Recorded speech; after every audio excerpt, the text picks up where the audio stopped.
இந்த வாகனங்கள்லாம் நமக்கு ஒரு ஞானத்தை கொடுக்கறதுக்காக சுவாமி உடையவர் இந்த வாகன சேவையெல்லாம் ஏற்பாடு பண்ணியிருக்காரு. நம்ம ஏதோ சும்மா வாகனத்துல பெருமாளை சேவிக்கிறோம், அனுபவமா மாத்திரம் எடுத்துட்டுறோம்.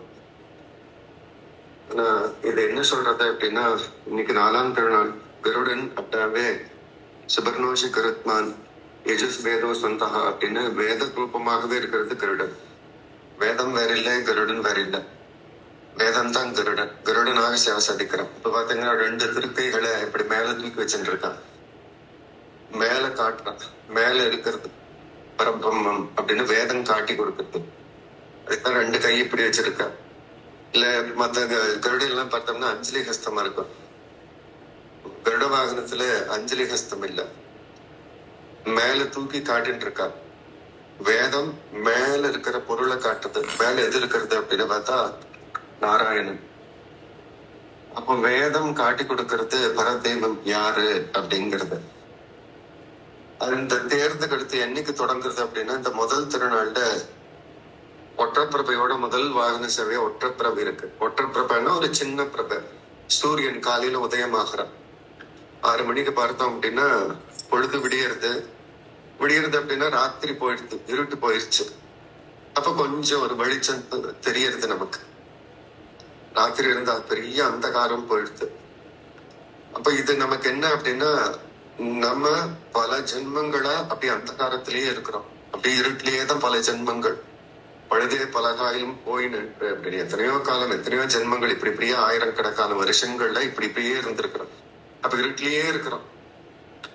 அப்படி இருட்டுல இருக்கிற நமக்கு ஏதோ ஒரு கால விசேஷத்துல பகவானுடைய கிருப்பையில ஒரு சின்ன ஒளி கிடக்குது. அதான் ஒற்றப்பிரபை.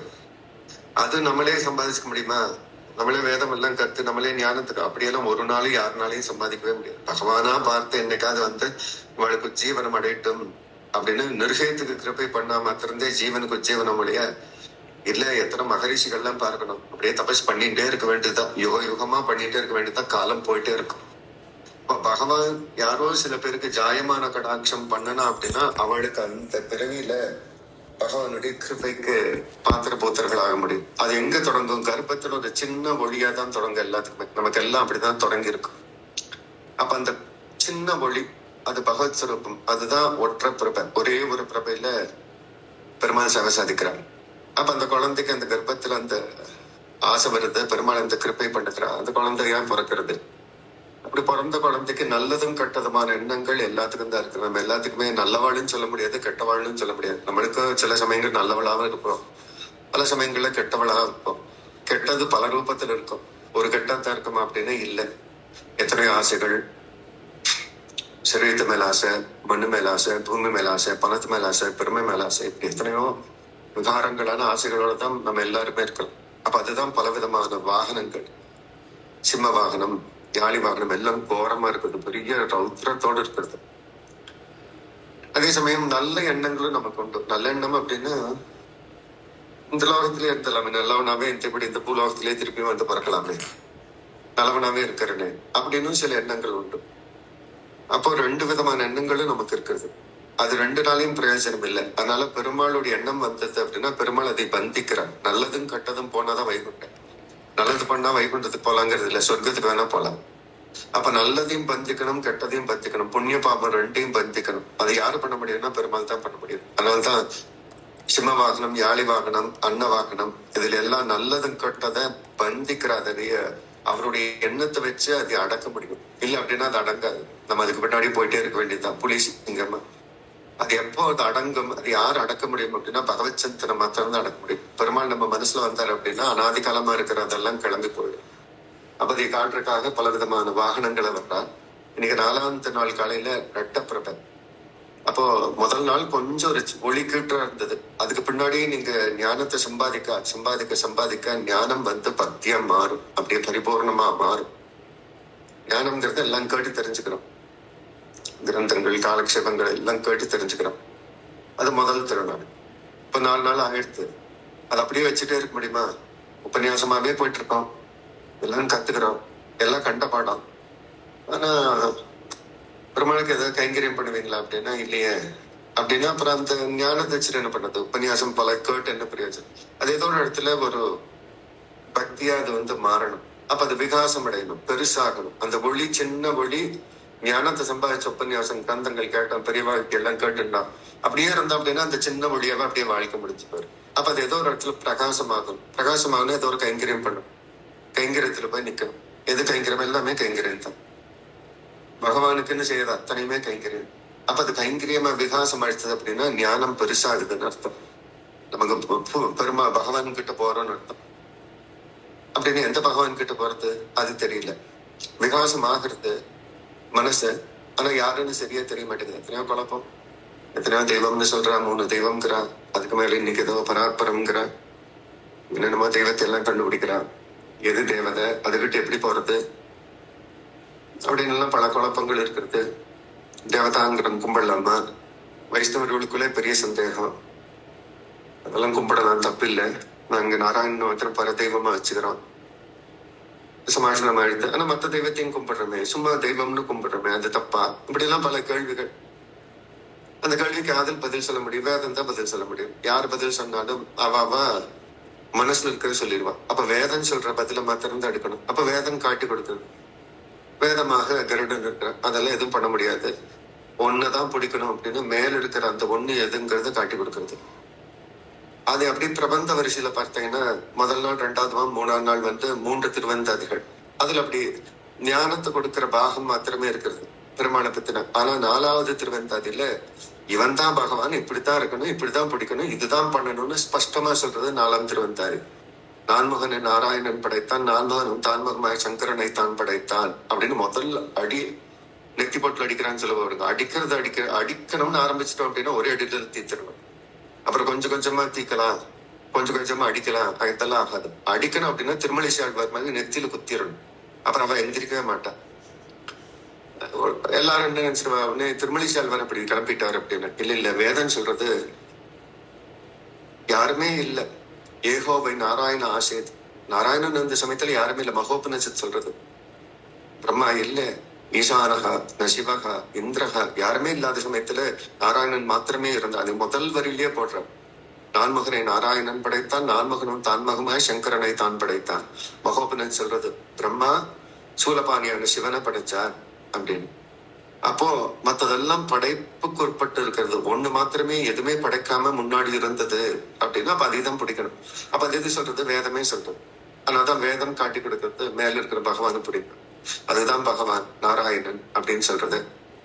அப்படியா அப்படின்னா ஆமா. திருவில்லா தேவரை தேரின்மன் தேவை, அந்த பெருமாளும் நாங்க தனியா இருந்த படிக்க மாட்டோம்.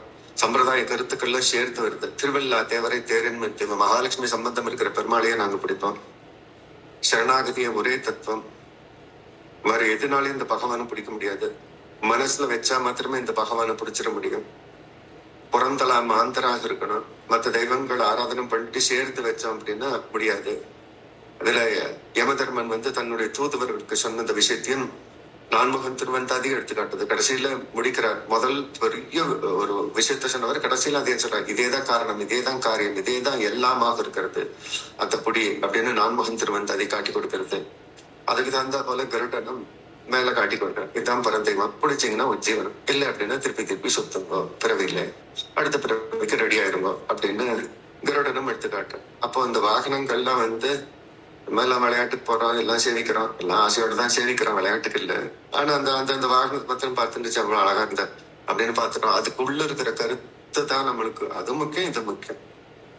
அப்ப கருட சேவை வரைக்கும் மேல இருக்கிற தெய்வம் எது? அது சின்ன ஒரு கீத்தாக உள்ள இருக்கிற நல்லது கட்டுறது எல்லாம் அடக்கி பெருசாக விஸ்வரூபம் எடுத்து நிக்கிறது. அது எதுன்னு பார்த்தா கருடன் காட்டி கொடுக்குறார். அதுவே திருவில்லா தேவரே தேவர் தேவர், மகாலட்சுமியோடு சேர்ந்த அந்த பெருமாளே, சிவபதியான பகவானே எல்லாமுமாக நிற்கிறான் அப்படின்னு காட்டி கொடுக்குது. இது தெரிஞ்சுட்டா என்ன? இன்னைக்கு தெரிஞ்சுட்டா அந்த நாள். அதுக்கு பின்னாடி என்ன அப்படின்னா அப்புறம் கைங்கரியம் தான். நாளைக்கு சேஷ வாகனம், நாளைக்கு சாயந்தரம் ஹனுமத் வாகனம். கைங்கரியத்துக்குன்னு இருக்கிறவ இவ 2 பேரும். இது தெரிஞ்சுட்டோம்னா அப்புறம் என்ன பண்றது? அப்புறம் திருப்பி இன்னொரு உபன்யாசத்துக்கு போலாமா? ஒரு தடவை தான் தெரிஞ்சுக்கணும். ஒரு தடவை புத்தி வந்துருது அப்படின்னா அப்புறம் கெட்டு போக கூடாது இல்லையா? தினம் கெட்டு போய் அப்படி புத்தி சேர்த்துக்கிறதா? ஒரு தடவை ஒரு ஞானம் வருது, இதுதான் தெய்வம் அப்படின்னா அப்புறம் 10 நாள் திருப்பி மழுங்கி போய் திருப்பி இன்னொரு நான்முகன் திருவந்தாதிக்கு போறதா? போகக்கூடாது. இன்னைக்கு முடிஞ்சிருச்சு, ஞானம் வந்துருச்சு. அப்ப 4 என்ன பண்ணணும்? கைங்கரியத்தை ஆரம்பிச்சிடணும். அதுக்கு அத்தாட்சியா காலையில சேஷ வாகனத்தில் வர சேஷன மாதிரி யாரு கைங்கரியம் பண்ண முடியும்? சென்றால் கூட அமிர்ந்தால் சிங்காசனமாம் நின்றால் மறுபடியும் நீள்கடு ரெண்டும் புனையா மலிமலக்கம் பூம்பட்டான். இவருக்காரு பாசுரத்தை சொல்ல முடியும். நாளைக்கு சாயந்தரம் வர ஹனுமானுக்கு பாசுரமே சொல்ல முடியாது. என்ன கைங்கரியம் பண்ணியிருப்பார் ராமனுக்கு. அப்ப அந்த கைங்கரியத்துக்கு உதார புருஷர்களா இருக்க அந்த சேஷ வாகனத்து மேலையும் அனந்தன் மேலையும் ஹனுமான் மேலையும் நாளைக்கு வந்து சேவை சாதிக்கிறேன். அப்ப இன்னைக்கு ஞானம் வந்துருது அப்படின்னா நான் கைங்கரியத்தை ஆரம்பிச்சேன். நாளானிக்கு கற்பக விருட்சமும் நாளானிக்கு சந்திர யானை, இது ரெண்டு ஐஸ்வர்யத்துக்கு அறிகுறி. நாளானிக்கு இருக்கிற கற்பக விருட்ச வாகனமும் நாளானிக்கு சாயந்தரம் வர யானை வாகனமும் ஐஸ்வர்யத்துக்கு அறிகுறி. நமக்கு பெரிய ஐஸ்வர்யம் கிடைக்கும். இந்த வழியிலேயே சரியா போனோம் அப்படின்னா 6வது நாள் பெரிய ஐஸ்வர்யம் கிடைக்கும். அது என்ன ஐஸ்வர்யம்? பகவான் தான் ஐஸ்வர்யம். கருப்ப மரம் என்ன கொடுக்கும்?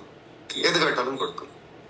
கருப்ப மரத்துக்கிட்ட போய் எனக்கு காசு வேணும், வஸ்திரம் வேணும், நகை வேணும், நான் கேட்பா எல்லாத்தையும் கொடுக்குது அப்படின்னா பெருமாளை கேட்டு வாங்கிக்க வேண்டியது தானே. அப்ப பெரிய ஐஸ்வர்யத்தை கொடுக்குற அந்த வாகனங்கள் வந்து தன்னை தந்த கருப்பாகும். அந்த கருப்பக மரம் எதோ கொடுக்கும். சின்ன சட்டி சின்ன போசி எல்லாம் கொடுக்கும். இது தண்ணியே கொடுத்துரும்.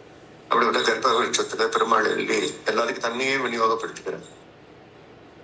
அப்ப எல்லாத்துக்கும் பெருமாள் கிடைச்சிருச்சு. அதுக்கு பின்னாடி என்ன விட்டுறது? அப்புறம் ரதோத்சவத்தால் எல்லாம் ஏறிட்டு எல்லாம் வாங்கி போக வேண்டியதுதான். அதனால ரதோத்சவம். அப்ப ஒவ்வொரு வாகனங்களும் ஒன்னோடு சேர்த்து பெரிய விஷயத்த காட்டி கொடுக்குது. அதுதான் பெரிய ஞானத்துக்கு ரூபமா இருக்கிற கருடன் தன்னுடைய 2 கைகளை காட்டி மேல இருக்கிறது இது ஒண்ணுதான் பரபிரம்மம். இது பிடிச்சீங்கன்னா வாழ்ச்சி, இல்லை அப்படின்னா வீழ்ச்சி அப்படிங்கறத வேதமே காட்டி கொடுக்கறது தான் இருக்குது. அப்படியே அழகமனம் இந்த தை திருநாள்ல 4ஆம் திருநாள்ல சேஷத்துக்கு ரொம்ப பேர் பதில் பட்டது. வசுதாமா போட்டிருந்தா, அருணாமா போட்டிருந்தாங்க. எல்லாமே சரிதான். கொஞ்சம் நீங்க சொன்னதே அதை சேர்த்துக்கலாம். முதல் நாள் வந்து ஜீவாத்மாவை குறிக்கிறது. இன்னைக்கு வந்து விசிஷ்டாத்வைத சித்தம் 2 பரமாத்மா ஜீவாத்மான்னு இருக்குது. அதையும் சேர்த்துக்கலாம். அது எல்லாமே ஞானம் தான். இந்த ஞானம் எல்லாம் எப்ப வரும் அப்படின்னா வேதம் தொட்டி இருந்தா, கருடோட அனுகிரகம் இருந்துச்சு அப்படின்னா, அப்போ கருடன் நமக்கு எல்லாம் ஞானத்தை கொடுக்கட்டும். நாளைக்கு வர ஆதிசேஷனும் அனுமானம் கைங்கரியத்தை கொடுக்கும்.